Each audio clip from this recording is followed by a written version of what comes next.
When you're in your 20s, it's like you've been driving on a clearly marked highway for your entire life. Elementary school, middle school, high school, maybe even college. And then suddenly, the pavement ends. The neat, well-maintained road you've been following just stops. Here you are, in your car, staring at an unmarked terrain stretching out before you. Some of your friends are veering left, driving towards careers in big cities. Others are turning right, heading towards marriage or families. Some are even driving in circles, trying to figure out which direction feels right to them. And others are just sitting in their parked cars, frozen by all the possible routes they could take. And you?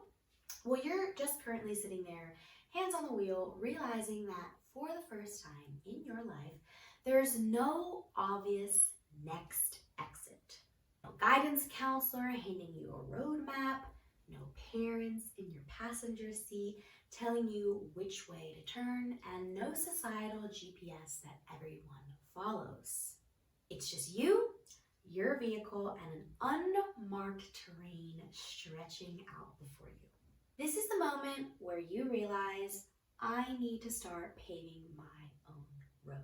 So today, we're going to talk about something that I think might just change the way you see your life. The incredible power of recognizing that you are the one creating your road, and the freedom that comes when you fully embrace being in the driver's seat of your life is amazing. Hello there, fellow travelers, and welcome back to Get In You Are Driving. I'm your host, Maria, and in this podcast, we explore what it means to take the wheel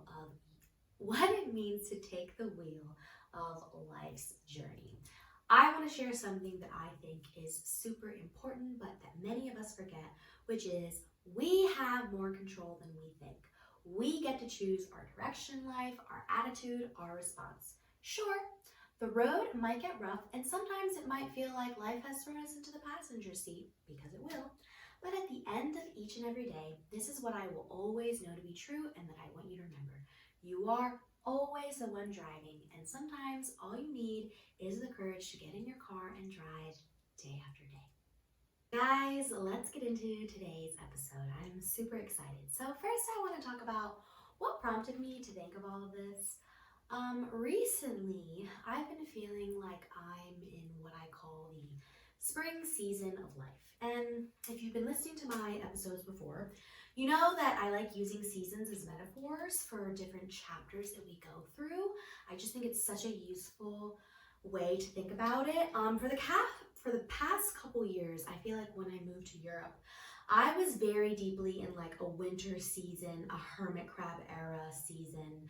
I stayed home a lot. I was very focused on like my personal growth. I was processing, obviously moving to a different country with a different culture, different experiences. And I really took a lot of time to just be with myself, and I wanted to figure out who I wanted to become. I think it was like a season of pulling inward, of just reflecting and like laying a strong foundation for myself. But lately, I feel like things are shifting coming into 2025. I feel that I'm this flower that's like slowly blooming. I don't know, I just feel like I'm in the spring because I'm very open to new things, to meeting new people. I'm doing a lot of things that are getting me out of my comfort zone. Like all I want to do is go out and meet and enjoy and live my life and experience as much as I can. So yeah, I don't know how to explain it, but I just feel like I have all this energy and I'm feeling this way. So while I want to take advantage of this and do as much as I can, because I really was dark, like not dark, but I really was in that hermit crab era of just really keeping to myself for a while. So yeah, I've just been doing a lot of things, getting involved in a lot of things, and I'm moving around the city a lot. And again, it feels like a lot of those seeds, you could say, that I planted in the winter are now blooming in this spring. So let's just see what life builds. Now, what life shows me. But the reason that I want you to know all this, and I'm mentioning like this season, is I personally do think we have seasons in life, again, related to the seasons that we have normally. And I think we're always all in different seasons, and I think seasons come back around. Some of you right now might be in your spring, feeling that excitement and that openness. Some of you might be in summer, which is like you're in full bloom. It's like you're in harvest season, like the things you worked really hard are finally happening for you. Some of you might be in autumn, which is letting things go that maybe no longer serve you. And then again, winter, you're really pulling inward, you're rebuilding, you're focusing on yourself, XYZ. So all of these seasons are valid, and I think they're necessary, and I don't think there's a right season to be in. I think it just depends on the cards that life deals you. But regardless of which season you're experiencing, I think there's one truth that applies to all of us, which is what today's episode is about, which is we are the ones creating our roads. Whether you're plowing through snow in your winter or you're cruising with the windows down in your summer, you're still the one behind the wheel determining your direction. I remember the exact moment that this really clicked for me. I was sitting at my desk looking out at this absolutely stunning sunset over Madrid. Oh, I just love a good sunset. And I was writing in my journal, and suddenly I wrote, I am realizing more and more that all you have to do is work hard, put your best effort in, and be consistent. And then a few lines later I wrote, I'm realizing more and more that by changing myself and changing the way I see the world and changing my inner beliefs about my life and myself, making my own independent decisions for me and not anyone else, and trusting my own voice and intuition, I am creating this self-respect and confidence within myself.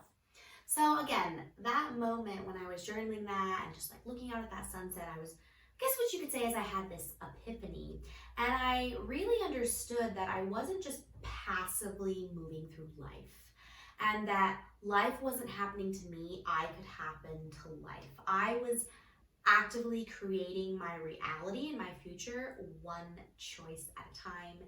And that's exactly what I want to explore with you today, which is how we can fully step into our driver's seat regardless of which season we're in, and we can start intentionally paving our own way forward. All right, I want to talk about taking control of your life. So we've all reached that point where the paved road ends, right? Well, I might have some younger listeners. You'll get to this road at some point, right? And we're sitting there in our cars wondering which way to go, especially in our 20s. But here's what I've learned, and what I've been thinking about a lot lately is that there's a massive difference between intellectually knowing we have choices and truly, deeply believing that we can change our lives through those choices. Think about it. If I asked you right now, do you have the freedom to choose what to do with your life? You'd probably say, well, yeah, of course I do, Maria. Of course I do. But do you actually believe on a deep level that you can fundamentally transform your reality through your decisions and garner the life that you would want? Those are two different things, right? So I wrote something again in my journal that I think really captures this pretty well, which is consciously we know we can go out and do what we want, but do we actually believe we can make real change happen in our lives? That things can actually look the way we want them to. I think many of us walk around with invisible limitations that we don't even recognize. We think we're free to choose, but we're actually operating inside constraints that only exist in our own minds. We have these scripts about what we can and what we can't do that, again, we never consciously choose to believe but are there. Also, other people's opinions have a huge impact on this as well. And when I really started paying attention to this, I had this moment of clarity where I realized the freedom I have to shape my life is so much greater than I've been allowing myself to see. I think we just so often think that we can't change our lives and that we're stuck, and it's just the biggest lie. So if I want to move, for example, let's say I want to move to Copenhagen for a month, right? I can figure out how to make that happen. If I want to start a podcast, I can begin recording tomorrow. If I want to meet new people, I can put myself out there at a certain event. Now, those are very simple steps, right? And I think the most important thing to remember is whatever it is you want, you probably will not get tomorrow. But if you create little steps, you will get there eventually. So again, the exciting part and the terrifying part is recognizing just how much power we have with our decisions, because with that power comes a lot of responsibility as well. And we can't blame circumstances or other people for the choices we make. We have to own them as well. And we have to remember that this is our life and we get to make big girl and big boy decisions. I'm going to talk a little bit about the realities of life and how sometimes not everything can go as planned. So this is very personal to me, but like about a year and a half ago, I had something happen in my personal life that fully changed the trajectory of my life, because out of nowhere, something happened and I needed to take care of it. But I just wasn't sure what all of this would look like. What I do remember though is having this car ride in Sicily where everything was super clear, and it was going to be one of those situations where it actually wasn't my fault at all. And it was super unfair that it was happening. And it felt that if I got involved, everything that I wanted would be threatened and that my own plans and dreams would change. And that was extremely startling, right? But these things happen in life, right? Unexpected things that we have to deal with. So in that car ride, I remember thinking to myself, I had a choice to make. And I could be super resentful about this situation. I could complain about how unfair it was, how, I was suffering the consequences of other people's choices. And I could have really let this situation define my path forward. But I didn't want to choose that route because being resentful doesn't get you anywhere.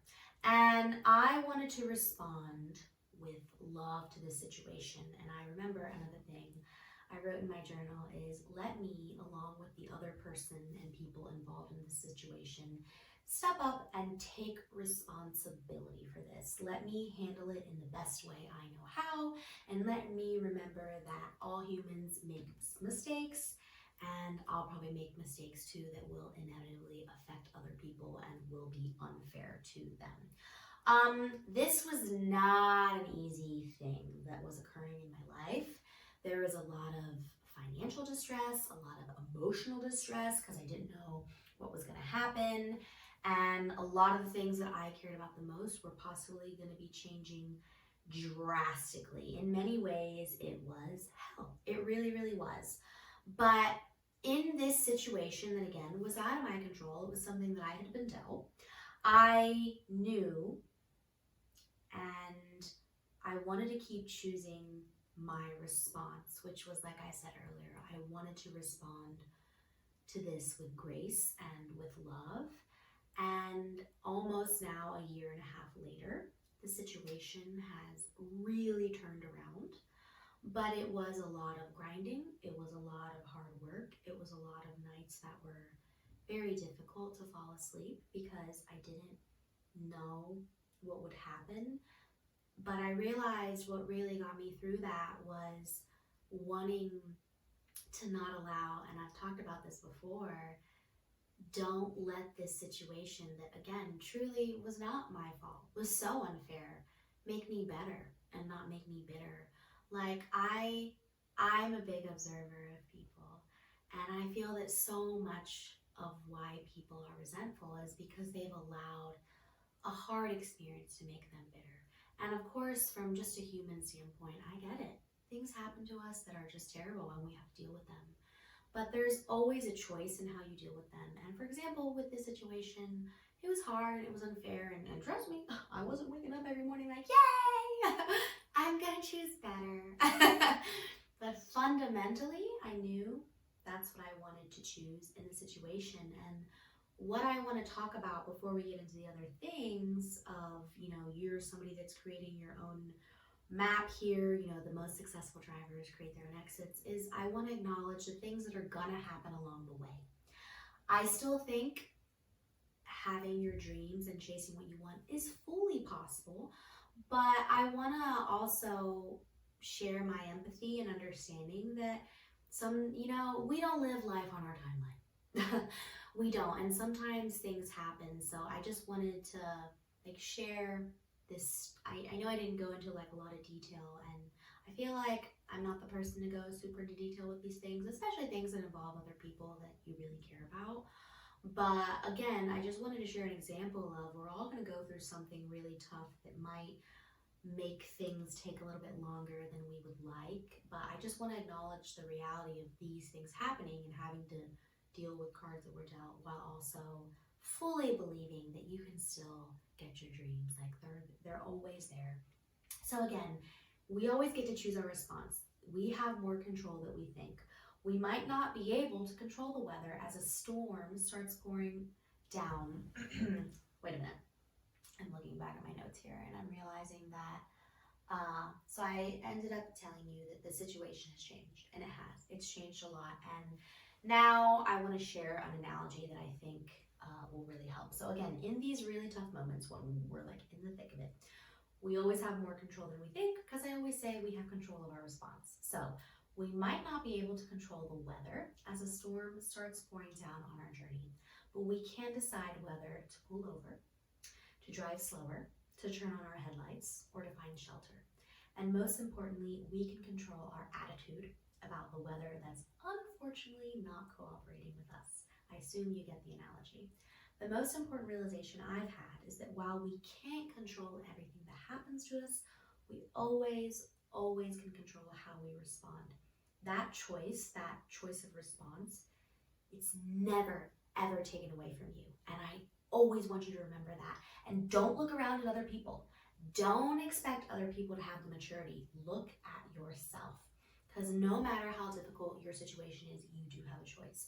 And when you truly realize that power and internalize it, I think it can really change the way you see difficulty in your life, because this is what transforms you from a passenger in your own life to the driver. And again, the one that's actually creating the road ahead of you. So if we have the power to choose, why do so many of us feel stuck? Why do we feel like we're just passengers in our lives, being taken wherever the road happens to lead us?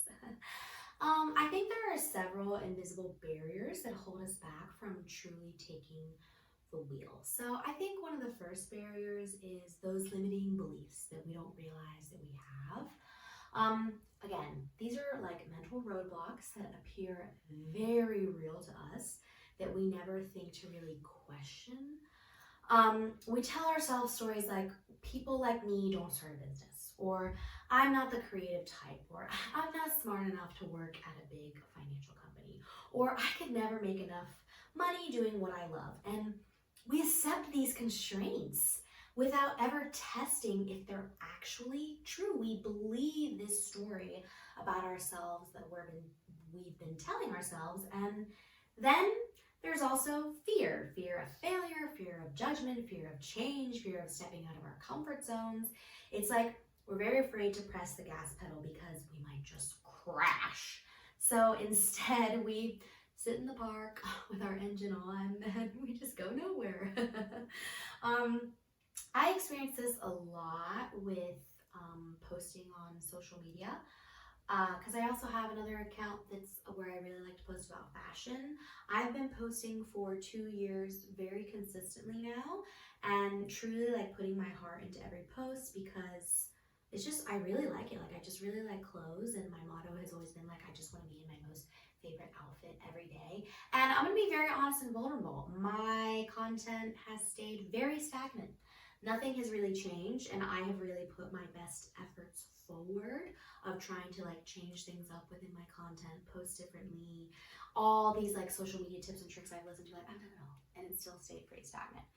And there were a lot of days where just fear crept in of like, well, maybe I should quit. Like, maybe everybody like thinks I'm stupid. Maybe I'm wasting my own time doing this. And I would compare myself to obviously super successful influencers, creators, people living very aesthetic lives that I only could dream of. And I could have allowed that fear to stop me posting so many times. I mean, even starting this podcast, which is very different than my fashion account, which is different interest I have. I'm kind of like, well, what are people thinking of me? Like, here I am. But you know what? I care about this. And I think when we don't do what we want to do, we also get in what I like to call the waiting trap, which is the belief that we need the perfect moment to happen in our lives, the right circumstances, or someone else's permission before we can start doing what we want. Or we think that, oh, I'll make that career change, or I'll ask for that raise, or I'll move to that city when I have more experience, or I'll pursue that passion when I have more time. I'll start that business when I have more money. But we all know this. Like, there's no perfect time, right? Another thing that I think plays a huge role in this is external pressures. We are surrounded by other people's opinions about which road we take, our parents who expect us to follow, usually, if you're the child of a baby boomer, a very traditional path, right? Your friends might question your choices. I know this was super big for me, right? Because social media and working on social media is still a very new concept. And when I tell people that it's something that I do as well, along with my regular 9 to 5 job that gives me money, especially the older people, like I can tell they're thinking, oh, these young Gen Zers, they all just want to have a social media account. And you know what? From their framework, fair enough, right? Because they don't understand the digital world and how it's changing and how, especially Gen Z. But you know, in the beginning, it's hard because it's like, well, they don't take me seriously. Like, I just look super pathetic. But you know what? I started digging into that belief and I was like, maybe this hurts you when they say this because you don't take yourself seriously. And I know for me, there was some of that insecurity there of like, why am I allowing them who don't know what I do, who don't know all the effort that I'm putting in, who don't understand that social media is a $24 billion industry that's just growing and growing. Like, maybe I'm so hurt about this because I believe what they're saying, and maybe I need to take myself seriously. So again, there's just so many things people have to say, and this is something to truly, you have to push through this if you want to create your own road, because people are going to have opinions about whatever it is. That's just never going to end. And then again, you really have to understand that everybody is giving you advice and opinion based off of what they think, what they believe, especially your parents if they are baby boomers. I was having this discussion with my friend. Of course, they don't understand when you would want to do something like social media. They see that as unsteady. They see that as changing. You know, they still think get a traditional job. But hey, that's good advice, but that's also bad advice depending on what you want your child, right, etc. So anyways, there's a lot of self-doubt and there's a lot of negative self-talk, and there's that voice in our heads that say, what do you think you're trying, like, why are you trying to do something like that? Like, you're not talented enough. You're just going to embarrass yourself. And we allow like all these internalizations that I talked about to become our worst critic, and we take ourselves out of the position of taking risks before we even try. So our past experiences, I think, also create hesitation too. Maybe you've tried to change direction before and it didn't work out. Maybe you got hurt or disappointed. So now when you're faced with a similar choice, you remember that pain and you decide, no, like I'm just comfortable where I am. I think that one of the most subtle but powerful barriers is the lack of self-trust. When we consistently break promises to ourselves saying, we'll work out tomorrow, but we hit snooze instead, or promising we'll start the project, but we put it off, or whatever it may be, when we do that, we are eroding our confidence and we're eroding like our own word to ourselves. And I think eventually we stop believing that we'll follow through, which makes starting anything new feel super pointless. Because, you know, we all have that voice in our head of, you know, one voice says, yeah, no, I'm going to get up and hit snooze tomorrow. But the other voice is like, you're not going to do that. Like, there's always those two voices. And I think finally, something else that could hold you back is there's the simple comfort of the known versus the uncertainty of change. Even if we're not particularly happy with where we are, at least it's familiar, right? At least it's comfortable, we know what to expect. Whereas taking a new road means entering unknown territory, and that's super, super scary because our brains are wired to prefer, I think, predictability over change.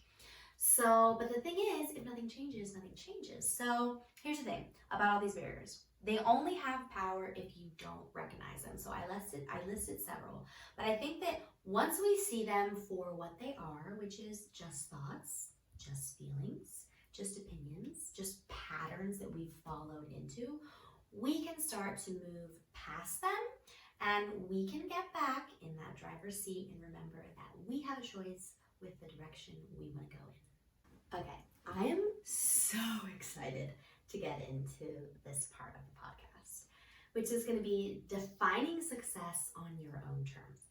So now that we've identified what holds us back, we talked about several things. I want to talk about something that I know really changed my perspective, which was I listened to this guy called Sahil Bloom, and he said that you need to define success for yourself. So I heard this and it's just truly been living in my head rent free. You know how you just hear an idea and you're like, oh my gosh, I heard something else that's been living in my head super rent free, but it's so unrelated to the topic. I'm gonna be honest, I'm embarrassed to share. But okay, so he said again, you have to define success for your own life. And I just can't stop thinking about this. So let's think about it together. How many of us are chasing someone else's definition of success? Or how many of us simply believe success is money? Oh my gosh, that was me. That was always up. Well, success is money, having a lot of money, right? We assume success simply equals money, or maybe it's a prestigious job title, a big house, a perfect relationship, or whatever society tells us it should be. But have you ever stopped to ask yourself, what does success specifically look like to me? And this is going to be very different for every single person. So let me be very direct. Stop listening to me. As I always say, do not take what I say face value or what anyone else says at face value. Think it through for yourself. Don't think about what your mom says, what your dad says, what your mentor says, what some athlete you follow that plays for Real Madrid says, or someone you admire, or whatever it may be. Stop letting everybody define success for you, because you need to think about it for yourself, because it's your freaking life. You're the one living your life, not them. This is something that I think about a lot. Like, oh, but my mom wouldn't be happy if I took this job. Is your mom living your day-to-day life and going to this job? I don't think so. So respectfully, like we're going to see this differently. Oh my gosh, I just noticed I put that at the top here. Sorry, I got sidetracked by something in my room. So again, and this is something that the guy mentioned that I heard this idea from. He said, how ridiculous is it to read books and achieve something someone else has done or what they want? Like, that's just ridiculous, right? Or how absurd is it to follow someone else's roadmap when your destination not even might be completely differently, will be completely different. So again, when you're defining success, you need to weigh your personal opportunity costs. Who knew I would be bringing in economics into this? Does everybody remember economics? Oh my God, I do. I hated that class. Man, I reflect on that. I still couldn't tell you. All I remember is like supply and demand. I still don't understand why printing money doesn't help. I've had ChatGPT explain it to me too. Still don't get it. Okay, that's besides the point. So, okay, you need to weigh your personal opportunity costs.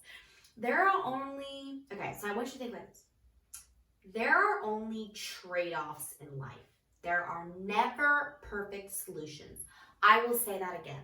There are only trade-offs in life. There are never perfect solutions. So, this is this type of stuff you need to be thinking about. Do you want to travel in your 20s and not worry about money?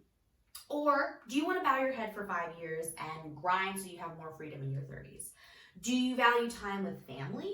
over career advancement, or do you prioritize creativity over stability? Now, these are just 4 little questions, right? You need to ask yourself dozens of questions with this, because there's no universal right answer here, because what matters is that you decide what success means for you. I know that when I really started thinking about this, one of the biggest things that I know is successful for me is having control over my time, my location, and money. That is huge. I have already learned that I'm probably always going to work for myself. The Lord willing. I mean, you never know what'll happen. Like, of course, if life goes crazy and I start a business and it fails, like, okay, like I might have to work as a waitress for a little while. Like, but honestly, if that were to happen to me, my butt would start another business and I'd be moving on to the next thing. Like, I love working for myself. Like, what a blessing. What a thing. So again, this is super important to me, right? This is my definition of success. So I wrote in my journal, actually, I have been so incredibly fortunate to experience this at the young age of 23. And now that I have experienced it and quite literally thrive, I am thriving. I do not think I could ever let this go. And again, because to me, the freedom to go out and get a random coffee at 2:17 when I'm tired of working, but then come back home and work for the rest of the night is just a freedom that I want to have, right? It's just, this is my definition of success. Another thing for me is personal development. I really like learning, growing, and just becoming richer, like as a person with new ideas and perspectives. And I do take a lot of time out of my day to do that. And then something that is a part of my definition of success. Sorry, sometimes I start talking really loud and I get all excited and talk fast, but I'm just so excited to share with you guys. Is meaningful relationships. I have realized that I work all day, and then at the end of the day, I just love to go out and connect with people and just talk to my friends. I think maybe this is a super feminine thing too. Like, not that men don't do this, but man, that is just very important to me. So again, we've already named 3 things, right? Time, location, money, putting time towards personally developing relationships with people. But again, this is just part of my definition of success. There is more.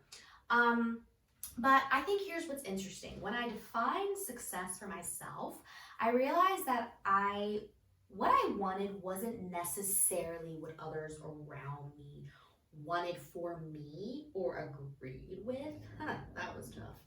And this is where you really have to stand up for yourself and remember, it is your life and you are the one living it, and you should be living it how you want. Now, do not take this as me saying be completely irresponsible with your life.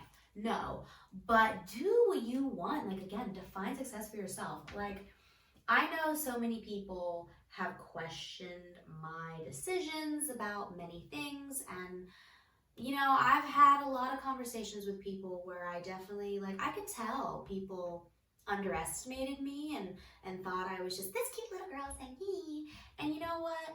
Who cares? Because they don't know who I am. They don't know what I'm doing. They don't know what I want to achieve. And they're not living my life. And I think that just so many times we allow society, our family, a sibling to make us feel so terribly about what we want. Why? Like, you're the one living your life. Like, please stop living for other people and asking for their approval. You're an adult now. You don't have to ask for approval. Isn't that so cool? I think about that so many times when I'm on vacation. I'm like, wow, I didn't ask my mom or dad to be here, but I'm here and I chose the city and it's where I want to be, and I don't know anything about that. So again, mom and dad will be okay. Your friends will be okay. The people who truly love and support you, even if they don't understand your choices, are going to be there for you. My whole thing is just don't fight with them about it. Like, they'll come around. And again, when you define success on your own terms, something really magical happens, which is you feel free. Free from the weight of others' expectations, free from the pressure to follow paths that don't excite you, and free to pursue what matters to you as an individual. So I really want you to think, what does success look like for you? Take some time this week, or take a month, because this is huge, right? And your definition is probably going to evolve depending on the season that you're in. But I really want you to think about it, because I think too many times we let other people define this for us. And remember, your definition is going to evolve, and that's perfectly okay. But the important thing is that the definition is yours. Okay, so now you're consciously aware that you're the driver, because I always have to remind you that. You've defined what success means to you, not what others think it should be. You have a solid foundation for your journey. But before we finish, I want to talk about one more thing, which is the power of the power of two things: self-respect and action. So now comes the most important part after figuring out the barriers, defining our own success, which is action. And I'm starting to realize that action is the answer to practically everything in life, to just always be in constant movement toward where we want to go. But so many people don't do this. They just waste hours, whether dreaming, planning, procrastinating, talking about what they'll do someday, but then never putting in action to get to that someday, to start driving. So the truth is, nothing is going to change until you move, because nothing changes if nothing changes. You can have the most beautiful car in the world. I love my car analogies. The clearest destination in mind, the perfect roadmap planned out. But if you never turn the key in the ignition, you'll stay exactly where you are. There's this quote I read on a Substack article that has just really stuck with me, and I'm going to read it. It said, "You develop your self-respect when you say you'll wash the dishes, start to wash the dishes, and observe yourself finish washing the dishes. You develop your self-respect when you say you'll do the assignment, write the assignment, and observe yourself submit the assignment. You develop your self-respect when you say you'll spend more time with the kids, set out time to play with the kids, and observe yourself play with the kids." So you have to say it, you have to actually do it, you have to observe then yourself while you're doing the action. I love this. I thought it was so powerful, because self-respect isn't built through grand declarations or ambitious goals that you have. It's built through small, consistent acts of keeping your word to yourself. So when you consistently follow through on your commitments, no matter how tiny they may be, you build integrity and you build self-trust. And I think you also build confidence within yourself.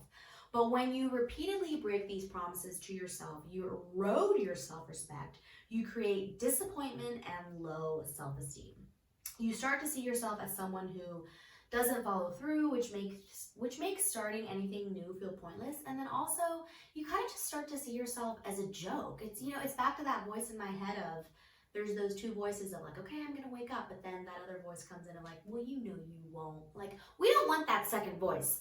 We want the second voice to be like, oh, I know I will be up, right? Like, but unfortunately, that second voice exists, and we really need to create self-respect. And this is something that I've been thinking about so much lately, especially with one certain topic in my life. I think just so many of us wait around hoping for more motivation, more time, more energy, more resources, more confidence. But the reality is, we must create more than just want more. And creation only happens through action. So what I found in my own life is that action is actually the bridge between acknowledging life's challenges and creating meaning despite them. It's one thing to say, yes, life is hard, but I'm still in control of how I respond. It's another thing entirely to actually respond and to take actionable steps forward even when the road is rough. So again, action, action, action, and then self-respect. Well, both at the same time. So this is where I think my social media journey of, like I mentioned before, posting has really proved this to me. Because again, there's moments where I'm like, no one cares. Why am I putting all this work in? Because like, I'm genuinely putting a lot of work in, and it's costing me time and energy. But you know what keeps me going? What keeps me going is that I love it. I believe in it. And I feel very strongly that I do have something valuable to share, and that I can emit that to other people. And I really trust consistency and hard work, and I really believe that whatever it is that you want, if you're consistent and you don't give up, you'll get it. Like, things will take off. Now, hey, I don't know how long it'll take. It could take 2 months, it could take 2 years, it could take 10 years. You have to decide if you want to play this waiting game out with yourself. But I know that I've decided, again, with this social media journey, it's worth it for me because I really do care about it and I believe in it and I'm being consistent with it. And I've gained a lot of self-respect for myself because, like she said in that quote, I had the idea and I do it and I consistently see myself putting the effort in. And it really has been me on a journey of creating self-respect. And I just want you to go on this journey as well. Now, has it had its challenges? Has it had its weeks where I'm like, what am I doing? What am I doing? What am I doing? Absolutely, because that is life, my friend. That is life. And then also I had that huge, roadblock of a thing happen in my personal life, but I still kept doing it. Again, this is where consistency, resilience, and grit and determination come into play. I love the word grit. Because success, however you've defined it, it doesn't happen overnight. It just doesn't. Like we've, especially if you're in your 20s like me, the lucky people are the ones that, well, not lucky, but there are the cases of people that get famous overnight and have all this money, like whatever. That's just not most of us. Like most of us, like let's be for real, it doesn't happen. It happens through small, consistent actions that compound over time. Now, that is not me saying it won't happen. I fully believe it will happen, but it's going to take time. And again, it happens through getting back up when you face setbacks. It happens through staying the course when others might quit. I just really think the more you take action, the more you see yourself getting what you want, putting the work in, and the more confidence you build within yourself means that you're getting closer. You start to trust your own capabilities when you do this. You begin to see your definition of success come to life. And again, there's going to be things that make it hard. There's going to be detours, flat tires, bad weather. But again, consistency, grit, and determination. I promise you, I don't want to make it an empty promise. This is not an empty promise. You will get to where you want to go. It's just consistency and not giving up. Consistency and not giving up. Like really, I think that's what it is. So what action will you take today? What's a small promise that you can make to yourself and keep? Remember, it's not about making massive changes overnight. It's about those small, consistent steps that over time create the road that leads to your version of success. All right, guys, we've covered a lot of ground today, haven't we? We talked about recognizing that you're the driver of your own life, acknowledging that challenges are going to happen along the way. We define success on our own terms. We talked about what holds us back from living the life that we want and how to take consistent action to create the life that you want.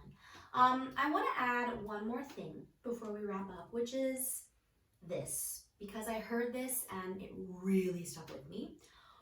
Only compare yourself to who you were last year, not to others.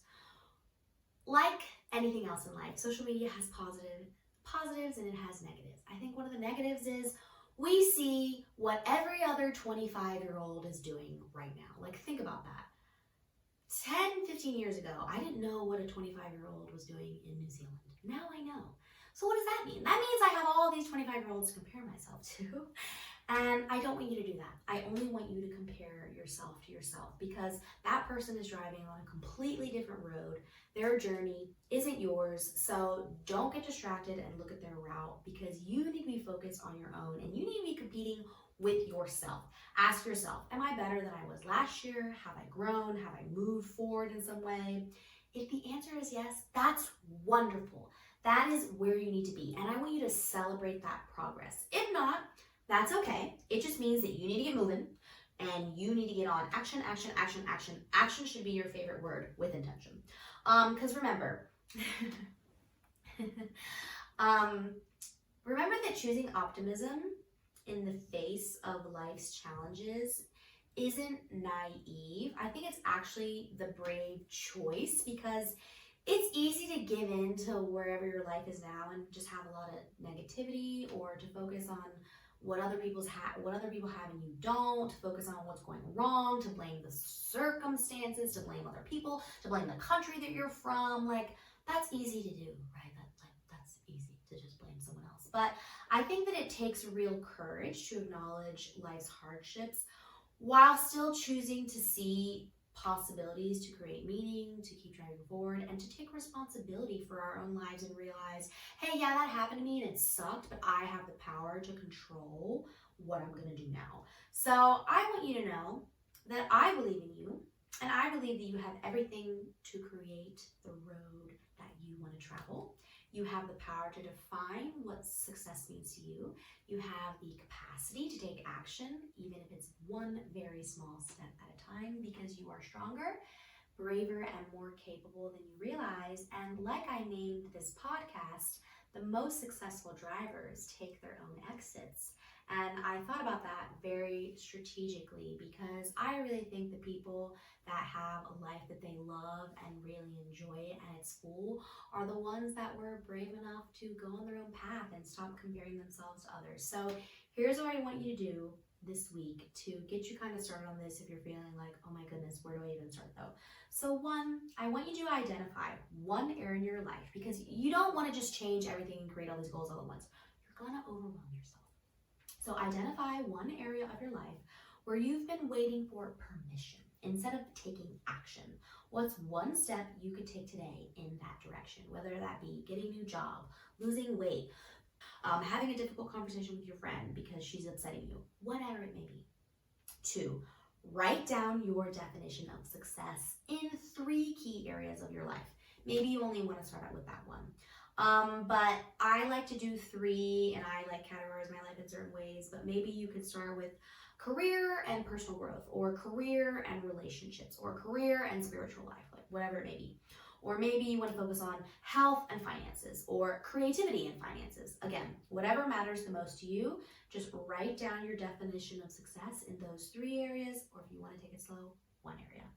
And then 3, make one small promise to yourself. We always want to start out small and keep it every day this week. Whatever that promise is, if that means you are gonna not have a bunch of maybe, okay, I'm gonna be really vulnerable. I really like these cookies and they're kind of big and I have about 4 a day.